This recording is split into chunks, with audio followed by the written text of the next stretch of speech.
कल्पना शुरू से ही रंगीले मिजाज की थी। कल्पना हर किसी से खुल के बात करती थी, कभी भी अपने दिल में किसी के लिए कोई बुराई या दुश्मनी नहीं रखती थी।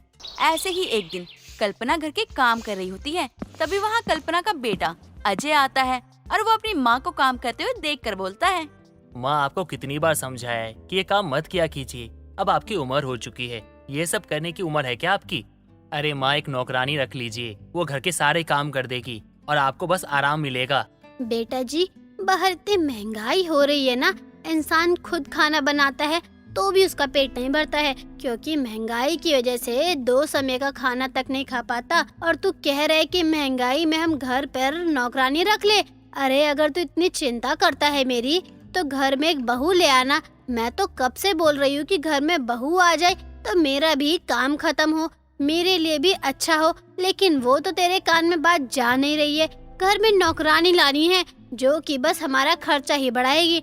अगर अपनी माँ की इतनी मदद करना चाहता है ना, तो घर पर बहू ले आ, मेरे लिए वही बहुत होगा, और मत सोच कुछ। माँ आप भी ना हर बात में घुमा फिरा कर मेरी शादी पे बात ले आती हो। माँ मुझे अभी शादी नहीं करनी है, जब करनी होगी ना मैं आपको बता दूंगा। ऐसे बार बार बोलने से मैं शादी के लिए मान थोड़ी जाऊंगा। वैसे भी माँ शादी करके किसका भला होता है, जो मेरा हो जाएगा। और माँ अगर आप ज्यादा ही फोर्स करोगी ना, मैं अपनी पसंद की लड़की लेकर आ जाऊंगा, फिर मत कहना मुझे कुछ भी। अरे किसने कहा कि तुझे मेरी पसंद की ही लानी है? अपनी पसंद की ले आ, मैं तो उससे भी तेरी शादी करने को तैयार हूँ, क्योंकि सही उम्र में अच्छी लड़की मिलती है। और अगर एक बार उम्र निकल जाए ना, तो फिर कुछ नहीं होगा। फिर तुझे जो भी मिलेगी, जैसे भी मिलेगी, उसे अपनाना पड़ेगा, शादी करनी पड़ेगी। तुझे इतनी परेशानी क्या है, मुझे कुछ समझ नहीं आता है। ये भी नहीं चाहता कि तेरी माँ घर का काम करे, ये भी नहीं चाहता कि घर में बहू आ जाए, तो तू चाहता क्या है? अगर तुझे कोई पसंद है तो घर में बहू बनाकर ले आ, मुझे कोई ऐतराज नहीं है। मैं बहुत ही खुले विचार की हूँ, ले आ, बात करवा दे, कर लूंगी तेरी शादी की बात। माँ मैं तो खुद आपके भरोसे बैठा हूँ कि आप पसंद करोगी तभी कोई लड़की आएगी तब मैं शादी करूंगा। ये सब चीजों के बारे में ना मैंने कभी ध्यान ही नहीं दिया, तो मैं शादी कैसे करूंगा? अच्छा ठीक है माँ, अगर आपकी खुशी है कि मैं शादी करूँ तो मैं शादी करने के लिए तैयार हूँ। आप जब जिससे बोलोगी मैं शादी कर लूंगा उससे। और हाँ माँ, शादी के लिए मैंने हाँ की है, तो इसका मतलब ये नहीं है कि जल्दबाजी में किसी को भी पकड़ के ले आओ और शादी करवा दो। तूने हाँ कर दी ना, अब देख तेरे लिए एक से एक लड़की देखूंगी, इतनी अच्छी लड़की लाऊंगी घर में बहू बनाकर कि तू भी कहेगा सही किया मैंने शादी करके। माँ मैं तो यही चाहता हूँ कि आप खुश रहो, और आपको जिससे भी खुशी मिलती है ना, वो सब करने के लिए मैं तैयार हूँ, और हमेशा आपकी खुशी के लिए मैं कुछ भी करूँगा। अजय शादी के लिए हाँ कर देता है और अब कल्पना भी शादी के लिए लड़कियां देखना शुरू कर देती है। बहुत सारी लड़कियां देखने के बाद कल्पना को रूही नाम की लड़की पसंद आती है। कल्पना सारी बात तय करने के बाद अजय और रूही की शादी करवा देती है। शादी के बाद रूही घर को अच्छे से संभाल लेती है। कुछ दिनों बाद कल्पना तैयार होकर जा रही होती है, तभी उसकी बहू रूही उसे टोकते हुए कहती है, अरे माँ जी, आप इतना तैयार होकर कहाँ जा रही हो? आपने बताया भी नहीं कि आपको कहीं बाहर जाना है। किसी के घर में कीर्तन है क्या? थोड़ी देर रुकिए, मैं भी तैयार होकर आती हूँ। मुझे भी कीर्तन में जाना अच्छा लगता है, मैं भी आपके साथ ही चलूंगी। अकेले घर में रहूंगी तो बोर हो जाऊंगी। नहीं बहू, मैं किसी कीर्तन में नहीं जा रही हूँ, मैं तो यहीं पास में पार्क में टहलने जा रही हूँ। क्या माँ जी, पार्क में?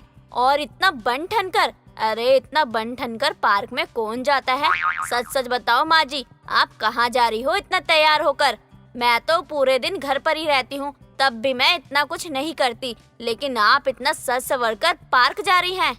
बहू मैं तो शुरू से ही ऐसे ही रहती हूँ, ऐसे ही तैयार रहने की आदत है मुझे, और मैं कहीं भी जाती हूँ तो ऐसे ही जाती हूँ तैयार होकर। तू ज्यादा दिमाग मत चला, मैं जा रही हूँ पार्क। कोई काम होगा तो बता दियो, या फिर कुछ सामान लाना हो तो खुद पास की दुकान से जाकर ले आइयो, दूर जाने की जरूरत नहीं है। कल्पना इतना बोल के वहाँ से चली जाती है। रूही को भी अपनी सास पे शक होता है और वो उसी वक्त अपनी सास के पीछे जाती है। कल्पना जाकर पार्क में बैठ जाती है। पार्क में जाने के बाद कल्पना के पास मनोज नाम का आदमी आता है और वो मनोज से बातें करने लगती है। अपनी सास को इतना हंसते हुए बात करते हुए देखकर रूही खुद से बोलती है, इसका मतलब मेरा शक सही था। माँ जी पार्क में टहलने नहीं बल्कि आशिकी लड़ाने जाती है। अरे इस उम्र में उनको आशिकी करने की क्या ही जरूरत है? उन्हें शर्म नहीं आती क्या प्यार करते हुए? अगर कोई देख ले माँ जी को और मुझसे पूछे कि ये क्या हो रहा है, तो मैं क्या बताऊंगी उन लोगों को और इस प्यार को क्या नाम दूंगी। और अगर मैंने ये बात कहीं घर में जाकर बता दी तो वो भी अच्छी बात नहीं है। थोड़े दिन रुक जाती हूँ, देख लेती हूँ पहले मुझे कोई गलतफहमी तो नहीं हुई है। रूही कुछ नहीं कहती, लेकिन कल्पना रोज ऐसे ही तैयार होके जाती है। हर रोज किसी न किसी नए आदमी से बात करती है। रूही को कुछ समझ नहीं आता है कि आखिरकार ये हो क्या रहा है उसके साथ। कुछ दिनों बाद कल्पना घर आते समय पान वाले से बात करने लगती है। काफी देर हो जाती है, लेकिन कल्पना घर नहीं आई हुई होती है। इसलिए रूही अपनी सास के पास चली जाती है और अपनी सास से कहती है, माँ जी, मैं कब से आपका घर पर इंतजार कर रही हूँ और आप यहाँ पर हैं। अरे घर पर जवान बहू है, उसके बारे में भी सोच लीजिए। किसी भी अनजान आदमी से बात करने लग जाती हो आप। बहू, मैं तो बस पान वाले से जरा बात कर रही थी। इनका मिजाज ही कुछ ऐसा है कि जब भी यहाँ से जाती हूँ तो खुद ही रुक जाती हूँ बात करने के लिए। बात कर ली ना बहुत, पता नहीं क्या क्या करती रहती हो आप भी। रूही अपनी सास को वहाँ से लेके चली जाती है। रूही कहीं भी जाती तो अपनी सास को साथ लेकर जाती या फिर अपनी सास के साथ ही जाती थी। ऐसे ही कई दिन निकल जाते हैं। कुछ दिनों बाद कल्पना घर पे ही थी, तभी पान वाला बहादुर घर पे आता है। तो फिर कल्पना उससे बैठ के बातें करने लगती है। अरे क्या बात हो गई कल्पना जी, आजकल आप हमारी दुकान पर नहीं आती। अरे नाराज हो क्या हमसे, या हमारी कोई बात आपको बुरी लग गई? अगर बुरी लग गई है तो बता दीजिए, माफी मांग लेंगे। अरे नहीं नहीं, कैसी बात कर रहे हैं? आपकी बातें क्यों बुरी लगेंगे मुझे? आप तो इतने अच्छे हैं। आपसे बातें करके तो मेरा दिन बन जाता है। मेरे चेहरे पर इतनी बड़ी मुस्कान जो आ जाती है। अरे आपके चेहरे पे हमारे कारण मुस्कान आती है। अरे ये बात सुनने के बाद ना दिल तो खुश हो गया, मजा आ गया, दिन बन गया। दोनों आराम से बैठ के बातें करने लगते हैं। तभी रूही और अजय वहाँ आते हैं। पान वाले को अपने घर में देख के रूही को बहुत ज्यादा गुस्सा आता है। रूही तुरंत पान वाले से कहती है, शर्म नहीं आती आपको? इस उम्र में आप मेरी माँ जी के साथ चक्कर चला रहे हैं। माँ जी, आपने एक बार भी ये नहीं सोचा कि आपकी बहू आपके इस प्यार को क्या नाम देगी? अरे इस उम्र में आप इस पान वाले के साथ चक्कर चला रही हैं। बहू, ये तो क्या बोल रही है? पान वाले के साथ मेरा चक्कर? अरे बहू, कुछ तो सोच समझ कर बोल। पान वाला मेरे भाई की तरह है। कभी भी हमने एक दूसरे को गलत नजर से नहीं देखा है। अजय, अब आप ही देखो, मैं कितने दिनों से देखती आ रही हूँ, माँ जी किसी न किसी से बात ही करती रहती हैं। हर एक अनजान इंसान से बात करना शुरू कर देती हैं। मैं उनकी इज्जत करती हूँ, इसलिए मैं कुछ नहीं कहती। अब आप ही संभालिए अपनी माँ जी को। लेकिन इन समय ना गलती तुम्हारी है, क्योंकि मैं अपनी माँ को बहुत अच्छे से जानता हूँ। मेरी माँ पूरे मोहल्ले में हर किसी से बात करती है। मेरी माँ सबको जानती है, इसलिए उनसे बातें करती है। और ऐसा वैसा नहीं है कि कोई भी उनको कुछ भी बोल देगा। सब उनको अच्छे से जानते हैं, उनकी इज्जत करते हैं। और तुम अपनी ये छोटी सोच ना अपने पास रखा करो। मेरी माँ का ना नाम जोड़ो मत। और क्या बोलती रहती हो तुम? सास के प्यार को क्या नाम दूं, क्या नाम दूं? अरे भाई बहन का भी नाम होता है, समझी तुम? अकल तो है नहीं तुम्हारे अंदर। भाई बहन को ना तुमने इतने गंदे नाम से बुलाया ना, तुम्हें शर्म आनी चाहिए। रूही अपनी कही हुई बातों पे काफी शर्मिंदा होती है, जिसके बाद वो कभी भी किसी के बारे में ऐसा सोचती नहीं है। अर्चना अपने ससुराल में बहुत खुश थी, जहां उसे हर कोई प्यार करता था। ऐसे ही एक दिन अर्चना अपनी सास सुमित्रा से अपने भाई के रिश्ते की बात करती है। माँ जी, आपने मेरे भाई अंकित को तो देखा ही है। अब वो अच्छा कमाने भी लग गया है, दिखता भी अच्छा है। अगर आपकी नजर में कोई अच्छा रिश्ता हो तो बताइए। अरे तुम लोगों का परिवार इतना अच्छा है, मैं तो खुद शिवानी का रिश्ता तुम्हारे भाई से करवाना चाहती थी। अगर तेरी ननद की शादी अच्छे भले घर में हो जाए तो सब निश्चिंत हो जाएंगे। हे भगवान, अब शिवानी का रिश्ता मेरे भाई के साथ। सत्यानाश, इतनी चंट चालाक लड़की मेरे भाई से शादी करेगी तो मेरा मायका जाना बंद हो जाएगा। क्या सोच रही है बहू? सही कहा ना मैंने? एक बार समधन जी से बात कर लेना। अगर तू नहीं कर सकती तो मैं ही कर लूंगी। मैं बात करती हूँ माँ जी, आप रहने दो, मैं ही अच्छे से बात कर लूंगी। क्या तू बात करेगी बहू? तू तो अभी से ही हकला रही है। मैं ही जाकर बात करती हूँ उनसे, बात भी हो जाएगी और उनसे मिलना भी हो जाएगा। अर्चना अपनी सास को मना नहीं कर पाती और ना ही कुछ बोल पाती है। बेचारी की बोलती ही बंद हो गई थी। ऐसे ही अगले दिन सुमित्रा अपनी बहू के मायके जाती है और अर्चना की माँ नीलम से कहती है, नमस्ते समधन जी, कैसी हो आप? मैंने सुना है आप अंकित के लिए रिश्ता ढूंढ रही हो। मेरी नजर में एक लड़की है, जिसे आप भली भांति अच्छे से जानती हो। अच्छा, कौन है वो लड़की जिसे मैं अच्छी तरह से जानती हूँ और वो मेरे दिमाग से निकल गई? अरे क्या समधन जी, आप मेरी बेटी को भूल गई? मैं तो अपनी शिवानी का रिश्ता लेकर आई हूँ आपके बेटे अंकित के लिए। इतने दिन हमने आपकी बेटी संभाली और अब आप हमारी बेटी संभालो। जी कैसी बातें कर रहे हैं आप? आपका आदेश सराखों पर है। वैसे एक बार मैं अंकित से पूछ लेती हूँ। वो क्या है ना, आजकल हम रिश्ता कहीं और कर देते हैं और ये कहीं और नैन मटक्का कर रहे होते हैं। हाँ, ये भी सही बात है। मुझे भी शिवानी से बात करनी पड़ेगी, लेकिन उसे पहले अंकित से बात करनी पड़ेगी। नीलम अपनी बात को बड़ी चालाकी से बदल देती है और अपनी बेटी को आंख मारती है। तीनों बात कर ही रहे होते हैं, तभी अंकित आता है और सुमित्रा को देखकर बोलता है, अरे आंटी जी नमस्ते, कैसे आना हुआ? सब ठीक है ना? और अर्चना, कोई शिकायत तो नहीं है ना तेरी? तुमसे ही मिलने आई थी। वैसे तुम अभी सामने हो तो बात कर ही लेती हूँ। बेटा, तुम तो शिवानी को जानते हो ना? तुम्हारे जीजा की बहन, तुम्हारी बहन की ननद और मेरी बेटी, उसकी शादी तुम्हारे साथ करवाना चाहती हूँ। कहो तो मैं शिवानी से बात करूँ? शिवानी का नाम सुनते ही अंकित के आंखों में दिल के बलून उड़ने लगते हैं। दिल जोर जोर से धड़कने लगता है। मन ही मन अंकित उछल रहा था। तभी सुमित्रा बोलती है, अरे अरे, क्या हुआ? किसी और को पसंद करते हो क्या? बता दो, मैं बुरा बिल्कुल नहीं मानूंगी। नहीं नहीं, शिवानी ही ठीक है। मैं शादी करने के लिए तैयार हूँ। अभी चले शादी करने? चलते हैं ना, मैं मैरिज हॉल बुक करवा देता हूँ। बस बस बेटा, हम समझ गए कि तुम राजी हो। तुम अपनी भावना पर काबू रखो। भावना? ये कौन है? मैं किसी भावना को नहीं जानता और ना ही उसे संभालूंगा। अंकित की रवैया देखकर अर्चना और उसकी माँ बहुत उदास हो जाती है। ऐसे ही दिन गुजरते हैं। अंकित और शिवानी की शादी भी हो जाती है। ऐसे ही एक रोज शिवानी अपने मायके आती है और अपनी माँ के कान भरने लगती है। माँ, मैं यहाँ आराम करने आई हूँ। उस घर में गधे जैसे काम करके थक गई हूँ, इसलिए मुझे आराम करने देना। कैसी बातें कर रही है तू? तू आराम कर। बहुत काम करना पड़ता है ना तुझे अपने ससुराल में। हाँ माँ, बहुत काम करवाते हैं मुझसे, लेकिन आप तो भाभी को बहुत आराम देती हो।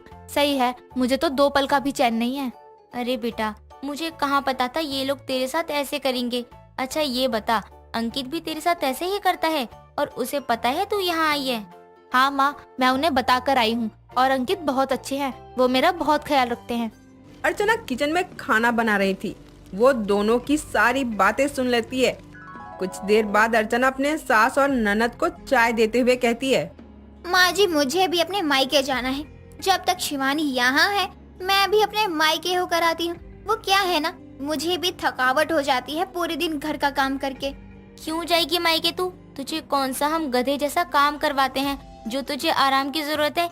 यहीं रहकर अपनी ननद की सेवा कर। आराम करने आई है मेरी बेटी। अगर शिवानी यहाँ आराम करने आ सकती है तो मैं क्यों नहीं जा सकती? मैं भी जाऊंगी अपने मायके। फिर वही अपने मायके में रह जाना, आने की कोई जरूरत नहीं है यहाँ वापस। ठीक है, नहीं जाऊंगी मायके। मैं भी देखती हूँ, अब तुम्हें भी नहीं आने दूंगी मैं अपने मायके। बहुत अच्छी बात है कि तू जल्दी समझ गई। तुझे पता नहीं बहू, अगर बार बार मायके जाएगी तो तेरी इज्जत कम हो जाएगी, इसीलिए बोल रही हूँ। सुमित्रा ने अपनी बहू को रोक तो लिया था, पर उन्हें कहाँ कुछ पता था। जैसे शिवानी इस घर की बेटी है, वैसे ही अर्चना भी उस घर की बेटी है जहाँ सुमित्रा की बेटी शिवानी बहू है। ऐसे ही कुछ दिन गुजर जाते हैं और अब शिवानी अपनी माँ के साथ रोज कहीं न कहीं घूमने जाया करती। ये देखकर अर्चना अपनी सास से कहती है, माँ जी, आप दोनों हर दिन कहीं ना कहीं घूमने जाते हो, लेकिन मुझे एक बार भी नहीं पूछते हो। तू बहू है तो हद में रहना सीख ले। अब तुझे बताकर कहीं घूमने जाया करें क्या? नहीं माँ जी, मैंने ये नहीं कहा। आप मुझे पूछ कर जाया करो, लेकिन मुझे तो साथ लेकर जा सकती हो ना। अब माँ बेटी को सुकून से बातें करने का मौका भी नहीं देगी क्या? पूरे दिन सर पर ही नाचती फिरेगी। तुझसे कितनी बार कहा है, तू बहू है तो हद में रहना सीख। ठीक है फिर माँ जी, मैं भी अपने मायके जा रही हूँ। आराम करने 2 दिन का कहकर आई थी आपकी बेटी, लेकिन इतने दिन तक यहाँ पड़ी हुई है। मेरी माँ को कौन खाना बना कर देगा, कभी सोचा है? इसलिए जा रही हूँ अब अपने मायके में। अर्चना गुस्से में अपना सामान लेकर अपने मायके रोते हुए चली जाती है। अर्चना को ऐसे रोते देखकर नीलम अर्चना से पूछती है, क्या हुआ अर्चना, ऐसे क्यों रो रही है? कुछ हुआ है क्या ससुराल में? माँ, मैं यहीं रहूंगी, मुझे नहीं जाना कहीं। क्यों? यहीं क्यों रहेगी? और तेरी भाभी कहाँ है? मैंने उसे कहा था अर्चना को साथ लेकर आना जब भी आओ, लेकिन तुम्हें देखकर तो लग रहा है कि यहाँ तो कुछ और ही मांझा चल रहा है। हाँ देख, तेरे ससुराल वालों ने मेरी बेटी पर कितना जुल्म किया है। बस माँ, एक हाथ से ताली नहीं बजती है, इसमें अर्चना का कुछ भी हाथ होगा तो मैं जा रहा हूँ अपनी शिवानी को लेने। अंकित अपनी बहन अर्चना को उसके ससुराल में रखकर और अपनी पत्नी शिवानी को अपने साथ लेकर आता है। ऐसे ही कई दिन बीत जाते हैं और एक दिन फिर शिवानी अपने मायके आती है और उसे देखकर अर्चना बोलती है, क्या बात है शिवानी, 2 दिन हुए नहीं मायके से गए हुए फिर से आ गई। इतनी भी क्या जरूरी बात थी जो तुम्हारी फोन पर माँ से बात नहीं हो पाई? भाभी आपको बता दूं, ये मेरा मायका है, मैं चाहे जितनी बार आऊं, आपको क्या परेशानी है? वो क्या है ना शिवानी, तुम इतनी बार मायके आती हो तो इसलिए बोलना पड़ता है। मुझे जाने नहीं दिया जाता और तुम्हें रोका नहीं जाता। कहना क्या चाहती हो? मेरी माँ जालिम है, तुम मेरी माँ को जालिम बोलना चाहती हो? ऐसा तो मैंने कुछ नहीं कहा, जो भी कहा तुमने कहा, मुझे कुछ मत कहो। दोनों में इतनी बहस हो जाती है कि अर्चना फिर से अपने मायके चली जाती है और जाकर घर पर सब बता देती है। तभी फिर से अंकित अपनी बहन को लेकर इसके ससुराल जाता है और कहता है, अगर आज के बाद दोनों में से किसी ने भी लड़ाई की ना तो अपना मायका भूल जाना हमेशा के लिए। और हाँ शिवानी, तुम भी हर महीने मत आया करो अपने मायके। दोनों शांत होकर अपने अपने ससुराल में रहते हैं और एक दिन अचानक दोनों एक दूसरे को कॉल पर बोलते हैं, देखो शिवानी, अब मुझे लगता है हमें ये सब नहीं करना चाहिए। हाँ, मुझे भी यही लगता है, अब हम अपने रिश्ते सुधार लेते हैं, वरना हमें मायके कभी नहीं आने देंगे। ठीक है, फिर मैं हम दोनों का मायके जाने का और आने का चार्ट बना देती हूँ तो सही रहेगा। दोनों अब समझ गई थी कैसे साथ रहना चाहिए और अब दोनों ननद भाभी अपने हिसाब से मायके आया जाया करते थे। मदन पूरा दिन अपना जुए में निकालने के बाद शाम को घर में घुसता है, जिसके चलते उसकी पत्नी माला उस पर चिल्लाते हुए कहती है, आ गए पैसा उड़ाकर। अरे तुम्हें जरा शर्म नहीं आती? गरीबी में आटा गीला करने वाले काम करते हुए यहाँ हमारे पास खाने के लाले पड़े हुए हैं और तुम घर की कोई ना कोई चीज रोज ही जुए में हाराते हो। ये घर मेरा है और यहाँ की सारी चीजें मेरी है। तुम होती कौन हो मुझे रोकने वाली? और देखना, ये गरीबी ऐसे तो जाएगी नहीं, लेकिन जिस दिन मैं कुछ बड़ा जीत गया ना तो देखना, ये गरीबी दोबारा कभी मुड़ कर नहीं आएगी। गरीबी के दिन तो तब जाएंगे ना जब तुम अपना ये जुआ खेलना बंद करके हमारे परिवार पर ध्यान दोगे। बेटी बड़ी हो गई है, दूसरों के घरों में जाकर काम करती है, तब जाकर इस घर का गुजारा चल रहा है, लेकिन तुमको इस चीज की भी शर्म नहीं है। उसको कमाने लायक मैंने ही करा है, तो अब कमा कर भी तो मुझे ही देगी ना, इसमें क्या बुराई है? और हट यहाँ से, मुझे बर्तन दे, दांव पर लगाने हैं। मदन की जुए की आदत उसके और उसके परिवार को खोखला कर रही थी। आए दिन घर की कुछ ना कुछ चीज वो बेचता रहता। ऐसे ही आज भी वो घर के कुछ बर्तन उठाकर ले जा रहा था। तभी उसकी बेटी संध्या घर आती है और उसको ऐसे करते हुए देखकर कहती है, बाबा ये क्या कर रहे हो? हमारे पास गिनती के बर्तन बचे हैं, आप उनको भी जाकर जुए में हारना चाहते हो? एक तो हम वैसे ही गरीब हैं, ऊपर से आप इस गरीबी में जुए की आदत पाल कर बैठे हैं। जिंदगी कितनी मुश्किल हो गई है हमारी। चुप कर, 4 पैसे क्या कमाने लगी, तू मेरे ऊपर रौब दिखाती है। ये सारी चीजें मैं इस घर में लाया था और अब मैं ही इनको लेकर जाऊंगा, समझी तुम? नहीं बाबा, मैं आपको ये सब नहीं ले जाने दूंगी। संध्या मदन को रोकने लगती है, लेकिन मदन उसको धक्का मारकर चला जाता है।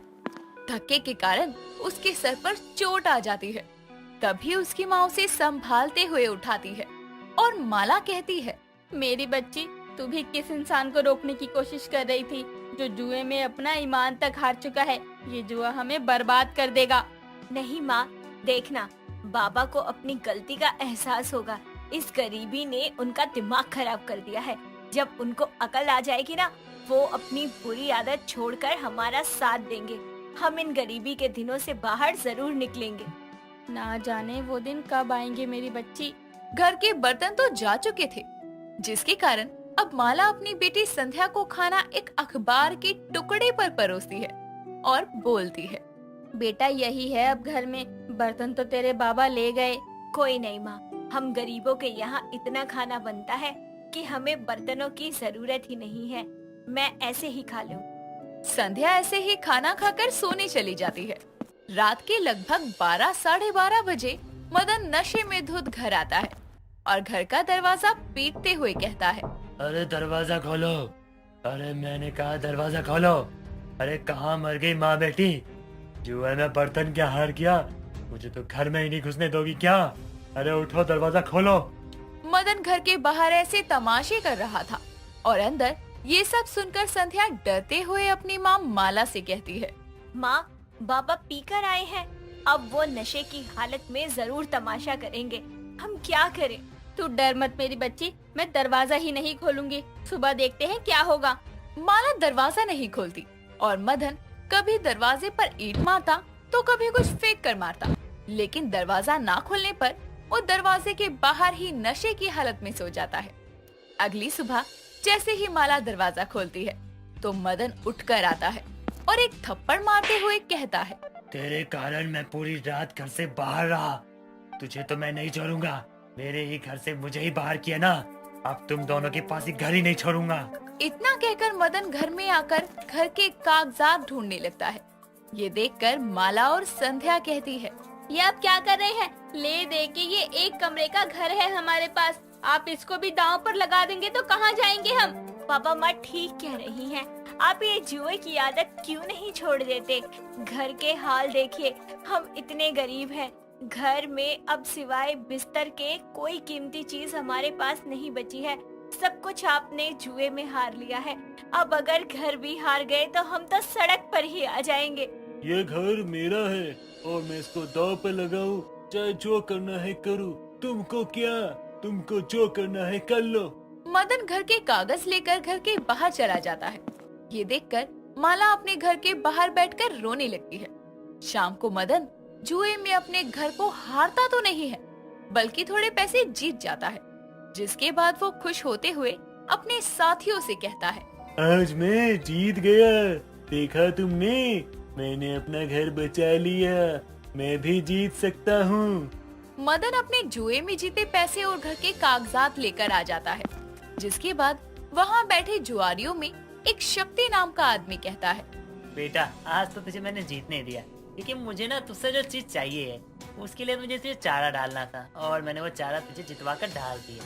मदन हाथों में कागज और पैसे लिए घर आता है और अपनी पत्नी से कहता है, ये देखो तुम दोनों, नकारा समझा था ना मुझे। ये देखो मैं जीत कर आया हूँ आज मैं बहुत खुश हूँ। मुझे कोई बहस नहीं करनी तुम लोगों से। ये पकड़ पैसे और आज कुछ अच्छा बना। तुम्हारे जुए में जीती कमाई से हमें कुछ नहीं खाना। मेरी रसोई में इस पैसे से कुछ नहीं बनेगा। गरीब हूँ, 2 टाइम भूखी रहकर जिंदगी गुजार लूंगी, लेकिन गलत तरीके से कमाए पैसे से खरीद कर कुछ नहीं खाऊंगी। माँ सही कह रही है बाबा। आप ये जुआ खेलना छोड़ क्यों नहीं देते? फिर देखना, हम तीनों मेहनत करेंगे और हमारे हालातों को भी सुधारेंगे। तुम गरीबी में ही मरने लायक हो। मत लो पैसा, मैं बाहर जाकर खा लूंगा और बाकी के पैसे से कल जुआ खेलूंगा और ये घर के कागज भी नहीं दूंगा। मरो जाकर। इतना बोलकर मदन चला जाता है। बेचारी संध्या और माला दूसरों के घरों में काम कर कर के ही 2 वक्त का खाना जुटा पाती थी और बाकी का बचा हुआ पैसा मदन किसी न किसी तरह उनसे लेकर जुए में उड़ा देता था। और एक शाम वो फिर से अपने उन्हीं जुआरी साथियों के साथ जुआ खेलने बैठता है। वो सब पैसे हार चुका था। ये देखकर उसके साथ बैठा शक्ति उसे उकसाते हुए कहता है, अब क्या है तेरे पास दाव पर लगाने को? पैसा हार गया, अब क्या लगाएगा? अपना घर। मेरे पास घर के कागज है, वो लगाऊंगा दाव पर। मदन अपने घर के कागज भी दाव पर लगा देता है। वो भी शक्ति से जुए में हार जाता है, जिसके बाद शक्ति उससे कहता है, अब बचा क्या है तेरे पास? अरे मैं भी कितना पागल हूँ, अब क्या बचा है तेरे पास? कुछ भी नहीं। घर भी गया, पैसे भी गए, बर्तन भी गए। अब घर वालों को थोड़ी दाव पे लगाएगा। इसकी बेटी कोई सामान थोड़ी है जो उसको दाव पे लगा देगा। ये लगाऊंगा। इस बार मैं अपनी बेटी को दाव पे लगाऊंगा और देखना, मैं सब जीत जाऊंगा। अपना घर, पैसा, सब कुछ। ठीक है फिर बिछा पत्ते। मदन दोबारा पत्ते बांटता है और इस बार भी वो शक्ति को जुए में अपनी बेटी को हार जाता है। आखिर शक्ति ने जो चाहा था वो मदन से करवा लिया। जिसके बाद शक्ति सीधा मदन के घर जाकर संध्या को बुलाते हुए कहता है, संध्या, ओ संध्या, बाहर निकल, आखिर आज तो मेरी हो ही गई। शक्ति की आवाज सुनकर संध्या और माला घर से बाहर निकलती हैं। तो शक्ति संध्या का हाथ पकड़कर उसे वहाँ से ले जाने लगता है। ये देखकर माला और संध्या कहती है, शक्ति छोड़ मेरा हाथ छोड़, वरना चिल्ला चिल्ला कर सारे मोहल्ले को इकट्ठा कर दूंगी। शक्ति छोड़ मेरी बेटी को, तेरी इतनी हिम्मत कि मेरी बेटी को जबरदस्ती ले जाएगा। शक्ति हाथ नहीं छोड़ता तो संध्या उसके हाथ पर काट लेती है। जिसके बाद वो खुद को छुड़वाकर अपनी माँ के पास भागती है और माला उसको अपने पीछे छुपाते हुए कहती है, तेरी हिम्मत कैसे हुई मेरी बेटी को हाथ लगाने की? ये हिम्मत तो मुझे इसके बाप ने दी है। जुए में हार गया वो संध्या को मुझसे। अब से संध्या मेरी है, समझी? क्या जुए में मैं कोई चीज नहीं हूँ जिसे उन्होंने दांव पर लगा दिया और तुमने जीत लिया। मैं कहीं नहीं जाऊंगी। जाएगी तो सही, वरना मैं जबरदस्ती उठा के ले जाऊंगा। शक्ति संध्या को जबरदस्ती ले जाने की कोशिश करता है, लेकिन मोहल्ले वाले आकर माला और संध्या की मदद करते हैं। तभी माला की पड़ोसन विमला उससे कहती है, अरे कब तक चुप रहेगी माला? आज इस जुए ने तेरी बेटी को एक चीज बना दिया। अब तो अपने पति को सबक सिखा। जाकर पुलिस कंप्लेंट कर, ताकि ये शक्ति और तेरा जुआरी पति मदन पुलिस के हत्थे चढ़ सके। हाँ माँ, अब बस बहुत हुआ। इस जुए ने बाबा का दिमाग खराब कर दिया है, इसीलिए उनको समझ ही नहीं आता कि क्या सही है क्या गलत है। अब उनको सजा देनी ही पड़ेगी। माला सबकी बातें सुनने के बाद पुलिस को कॉल करती है और अपने पति को घरेलू हिंसा करने और अपनी ही बेटी को सामान की तरह जुए में हारने के लिए जेल भिजवाती है। मदन के साथ पुलिस शक्ति को भी अरेस्ट करती है और दोनों को कड़ी सजा देती है।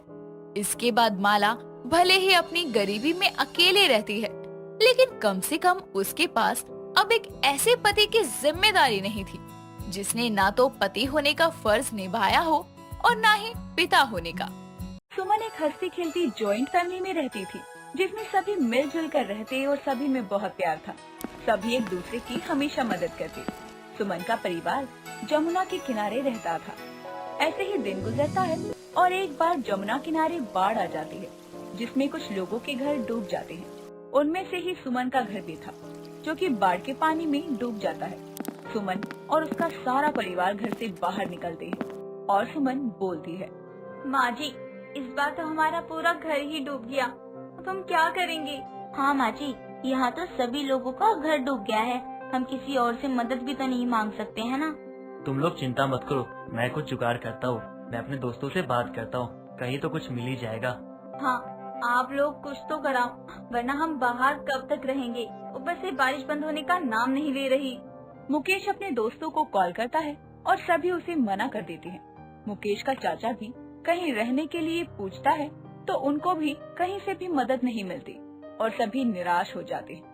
और उन सबको देखकर सविता कहती है, अब हमारे पास एक ही जगह बची है और हमें वहीं रहना पड़ेगा। पर कहाँ? हाँ माँ जी, इन दोनों को कहीं भी घर नहीं मिला, तो हम कहाँ रहेंगे? आपने कोई कोठी बंगला बनवा रखा है? नहीं, कोठी बंगला होता तो हम यहाँ खड़े न होते। हमको अब फुटपाथ पर ही रहना होगा, वहीं अपना गुजर बसर करना होगा। पर माँ जी, हम वहाँ कैसे रहेंगे? ना खाना होगा, ना पहनने को कुछ होगा, ना सोने की जगह होगी।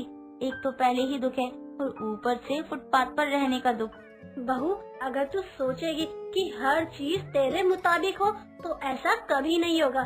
जब तक बारिश बंद नहीं होती है और बाढ़ का पानी घर से नहीं निकलता है, हमें फुटपाथ पर ही रहना होगा। कोई बात नहीं माँ जी, आप जैसा बोलेंगी हम वैसा ही करेंगे। मुझे कोई परेशानी नहीं है फुटपाथ पर रहने में। हाँ दादी, मुझे भी ना कोई दिक्कत नहीं है। मैंने टीवी में देखा है, जिनके घर नहीं होते ना, उनको खाने के लिए देने आते हैं। अब तो चाहे कुछ भी हो जाए, हर मुश्किल में हमें साथ रहना होगा। सुख में हम साथ रहे हैं तो दुख में क्या अलग अलग होंगे? नहीं, हमें दुख में भी साथ ही होना चाहिए। पूरा परिवार अपना थोड़ा थोड़ा सामान उठाकर फुटपाथ पर रहने के लिए चला जाता है और वो वहाँ रहने लगते हैं। ऐसे ही कुछ वक्त गुजरता है और बारिश के बंद न होने के कारण वो लोग अभी भी फुटपाथ पर थे। ऐसे ही एक दिन फुटपाथ पर कुछ लोग खाना देने आते हैं और सुमन जल्दी से अपनी जेठानी को बोलती है, वो देखो भाभी, कुछ लोग खाना बांटने आए हैं, चलो जल्दी से सबके लिए खाना लेकर आते हैं। अरे नहीं नहीं, अगर वहाँ हमको किसी ने पहचान लिया तो हमारी तो बेइज्जती हो जाएगी। नहीं, तुम ही जाओ और चिंटू को लेकर भी जाओ। अगर भाभी आप इतनी शर्म करेंगी तो हम लोग भूखे ही मर जाएंगे। और इतनी भीड़ में चिंटू को कैसे लेकर जाएं? अगर उसको चोट लग गई तो क्या करोगी? तुम मुकेश को और चाचा जी को भेज दो, वो ले आएंगे। हम औरतें वहाँ जाकर क्या ही करेंगी। हाँ, यही सही रहेगा, मुकेश और चाचा जी को भेज दो। आप कितनी ज्यादा मतलबी हो भाभी। आपको पता है कि वो लोग काम के सिलसिले में बाहर गए हैं और आते ही उनको खाना भी चाहिए। आप हमारे दुख में साथ क्यों नहीं दे रही हैं? सुमन और कोमल की बात सविता सुन लेती है और बोलने लगती है। बहू तू इसको रहने दे, इसको अपनी इज्जत की है। शायद ये भूल गई है कि यहाँ पर जितने भी लोग हैं सब मांग कर ही खा रहे हैं और ज्यादातर लोग अच्छे घर से ही हैं। तू मेरे साथ चल, हम दोनों खाना लेकर आते हैं। कोमल को सविता की बात सुनकर बहुत बुरा लगता है और एहसास होता है कि हम जॉइंट फैमिली हैं, सुख और दुख सबको साथ में देखना है। कोमल भी सुमन और सविता के साथ वैन के पास खाना लेने चली जाती है और हाथ फैलाकर अपने पूरे परिवार के लिए खाना मांगती है। वक्त गुजरता है और उन लोगों को फुटपाथ पर रहते हुए काफी वक्त हो जाता है। फुटपाथ पर रहते रहते उनको कुछ मुसीबतों का सामना करना पड़ता है। जैसे आसपास से ज्यादा लोग उनको अलग नजरों से देखते थे, तो कभी दारू पीकर कोई आदमी सुमन और कोमल को छेड़ते थे। ऐसे ही एक दिन कोमल फुटपाथ पर झाड़ू लगा रही थी कि तभी एक शराबी उसको छेड़ने लगता है और कोमल कहती है, ओए शराबी, तेरे घर में माँ बहन नहीं है क्या जो यहाँ लोगों को परेशान कर रहा है? चल अपने घर जा। सुमन को कोमल की चिल्लाने की आवाज आती है और वो आकर कहती है, क्या हुआ भाभी, आप किसे बोल रही हैं? किसी ने कुछ बोला क्या? ये शराबी रोज रोज यहाँ आकर चिल्लाता है और छेड़ता रहता है, इसलिए मुझे यहाँ फुटपाथ पर रहना अच्छा नहीं लगता है। कब ये सब ठीक होगा और कब हम घर जाकर रहेंगे? सब ठीक हो जाएगा भाभी, आप चिंता मत करो, आप यहाँ से चलो। सुमन कोमल को वहाँ से ले जाती है और उस शराबी को भी भगा देती है। ऐसे ही वक्त गुजरता है और बड़ी ही मुश्किलों से पूरा परिवार एक फुटपाथ पर अपना गुजर बसर कर रहा था। कभी खाना नहीं मिलता तो कभी कोई आकर उन्हें परेशान करता। इतनी परेशानी के बाद भी पूरा परिवार एक साथ था। ऐसे ही एक दिन कुछ लोग दोबारा खाना देने आते हैं। माँ जी बाहर खाना देने आए हैं, चलिए हम खाना लेकर आ जाते हैं। बहू आज तू कोमल बहू को साथ ले जा, मेरी कुछ तबीयत ठीक नहीं लग रही है और ऊपर से ठंड और लग रही है। हाँ माँ जी, आपको बहुत ज्यादा बुखार है। कैसा वक्त है कि हमें इतनी मुश्किलों का सामना करना पड़ रहा है। कोई बात नहीं, आप आराम करो, मैं अकेले जाकर खाना लेकर आती हूँ। सुमन इतना कहकर वहाँ से खाना लेने के लिए चली जाती है और कुछ देर बाद खाना लाकर सविता को खिला देती है। ऐसे ही दिन गुजरते हैं और एक दिन उनके फुटपाथ पर एक पुलिस वाले की ड्यूटी होती है और पुलिस वाला बोलता है, तुम लोग यहाँ क्या कर रहे हो? चलो यहाँ से जगह खाली करो। पर साहब, हम लोग कहाँ जाएंगे? देखो, हमको बोला गया है कि फुटपाथ पर रहने वाले सभी लोगों को वहाँ से हटाया जाए और तुमको पता नहीं है अगर बाढ़ दोबारा आ गई तो तुम लोग की जान भी जा सकती है। पर साहब, हम क्या कर सकते हैं? इस बाढ़ में हमारा पूरा घर डूब गया, हमारे पास रहने के लिए कोई जगह नहीं है और हम लोग एक नहीं है जो कहीं भी जाकर रह ले। हमारा पूरा एक परिवार है साहब। तुम लोगों को सरकार की योजना के बारे में कोई जानकारी नहीं है?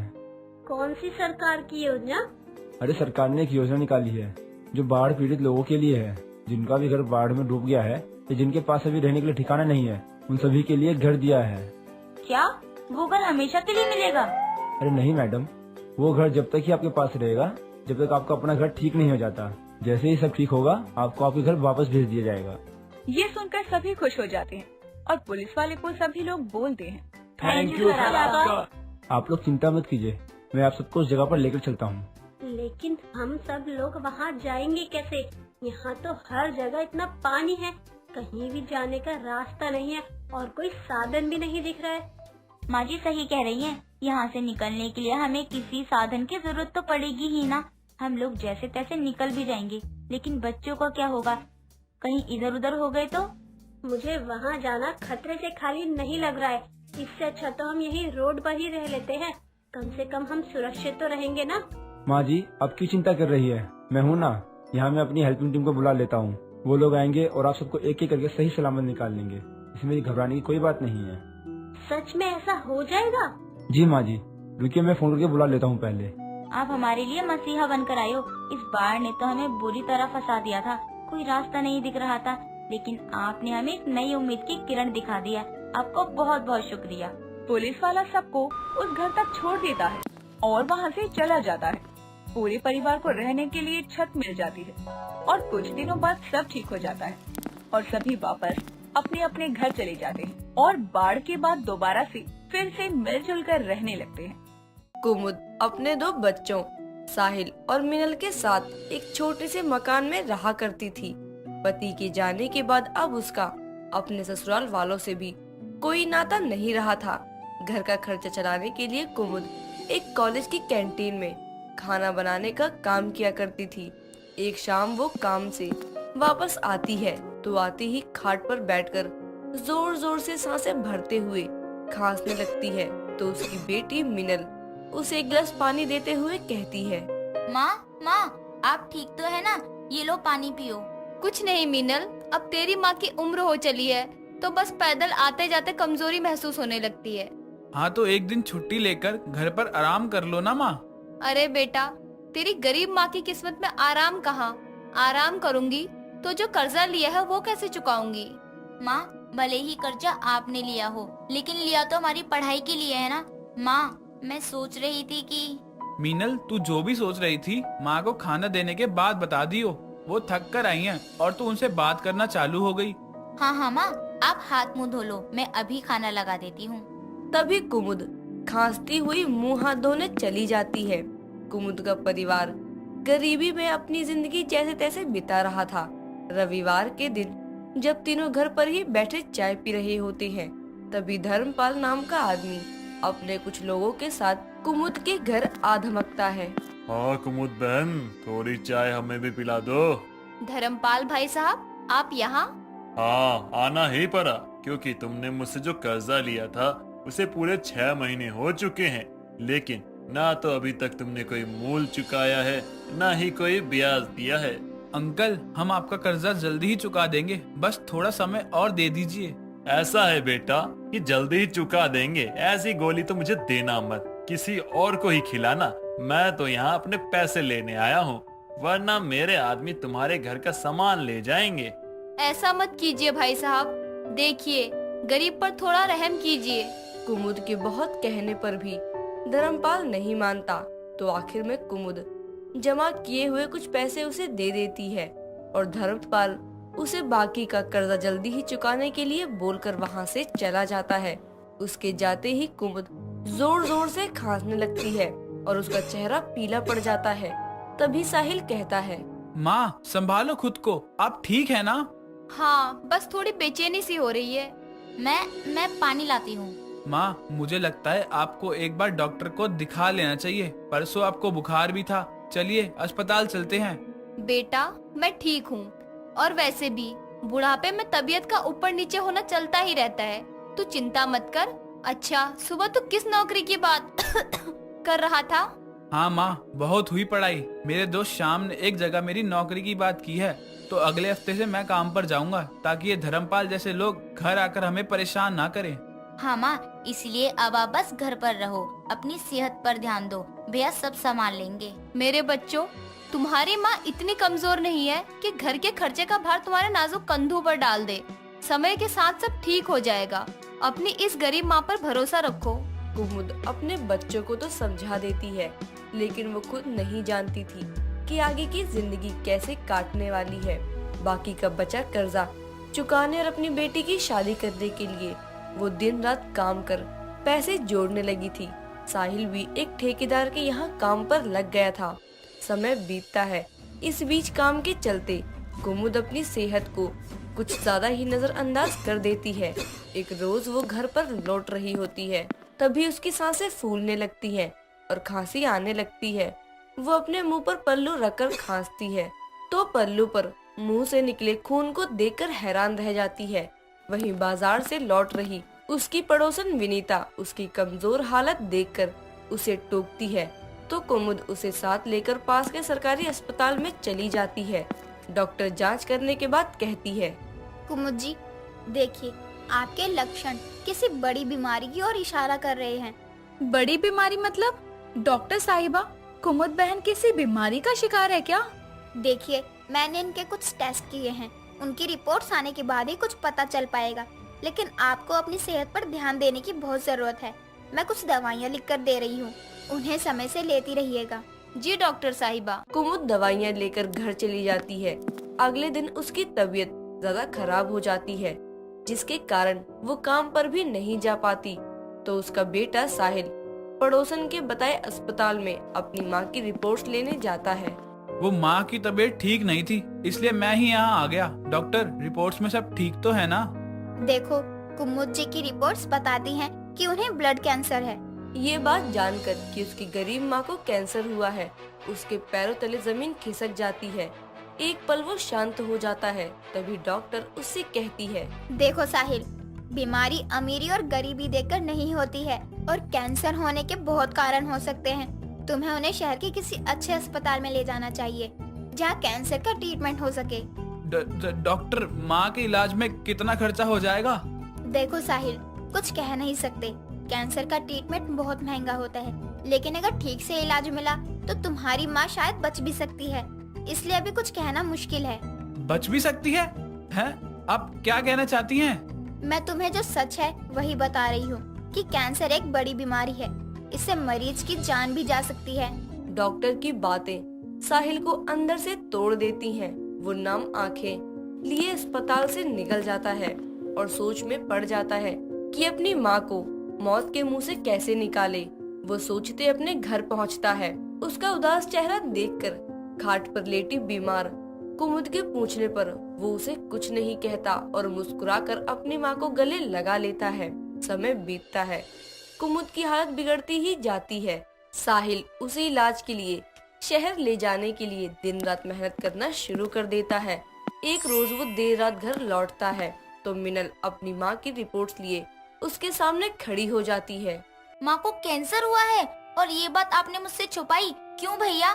धीरे बोल मिनल, माँ ने सुन लिया तो ठीक नहीं होगा। मैंने छुपाई नहीं, बस मुझे समझ नहीं आ रहा कि मैं क्या करूँ।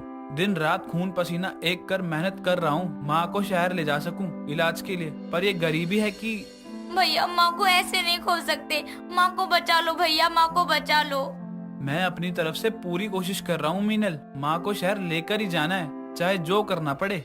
दोनों की बातें उनकी बीमार माँ सुन लेती है और अपने बच्चों को अपनी कैंसर की बीमारी के चलते इतना सब कुछ सहते देख खुद भी रोने लगती है। रोते रोते उसके मुंह से खून निकलने लगता है और वो बेहोश हो जाती है। ये देख साहिल और मिनल हैरान हो जाते हैं और उसी समय दोनों अपनी बीमार माँ को लेकर अस्पताल पहुँचते हैं, जहाँ उसे एडमिट कर लिया जाता है। सुबह होते ही उसकी पड़ोसन विनीता भी अस्पताल पहुँचती है। हाय दैया, ये क्या हाल बना लिया है तूने अपना कुमुद। बीमारी के चलते तो तेरा पति भी दुनिया से चला गया, कहीं तू भी? नहीं, माँ को कुछ नहीं होगा। माना वो बीमार है लेकिन ठीक तो हो जाएंगी। हम उनका अच्छे से इलाज करवाएंगे। आप लोग शांत हो जाइए, मरीज को आराम की जरूरत है। साहिल, मीनल, तुम्हारी माँ की हालत बहुत नाजुक है। हमने इन्हें एडमिट तो कर लिया है, लेकिन उनका इलाज यहाँ नहीं हो सकता। डॉक्टर, मेरी माँ को बचा लीजिए, बस एक दिन का समय दीजिए, मैं पैसों का इंतजाम करता हूँ। इतना कहकर वो घबराते हुए अस्पताल से निकल जाता है और गांव में अपने जानने वाले लोगों से पैसों की मदद मांगता है। साथ ही अपने बैंक में रखे पैसे भी निकाल लेता है। साथ ही धर्मपाल से कुछ पैसे उधार लेकर अगले दिन अस्पताल पहुंचता है तो देखता है उसकी बीमार माँ मिनल का हाथ पकड़े लंबी लंबी सांसें लेते हुए बस उसे देखे जा रही होती है कि डॉक्टर उसकी हालत देखकर अपने हाथ खड़े कर चुके होते हैं। तभी अपनी आखिरी सांसें गिनते हुए गरीब माँ अपने दोनों बच्चों से कहती है, मेरे जाने के बाद कभी एक दूसरे का साथ मत छोड़ना मेरे बच्चों। तुम्हारी गरीब माँ को यह कैंसर की बीमारी भले ही इस दुनिया से रवाना कर रही, लेकिन मेरा आशीर्वाद तुम पर हमेशा बना रहेगा। नहीं नहीं माँ, ऐसा मत कहो। बाबा भी बीमारी के चलते हमें छोड़कर चले गए और अब तुम भी। अपना ख्याल रखना मेरे बच्चों। इतना कहकर वो गरीब माँ अपनी आखिरी सांसें लेती है और मिनल अपनी माँ को यूं शांत पड़े देखकर फूट फूट कर रोती है। दोनों भाई बहन कैंसर के शिकार अपनी गरीब माँ की चिता को आग देकर उसे अंतिम विदाई देते हैं, लेकिन उनके मन में ये अफसोस हमेशा के लिए रह जाता है कि गरीबी के चलते वो अपनी गरीब माँ का इलाज ना करा सके।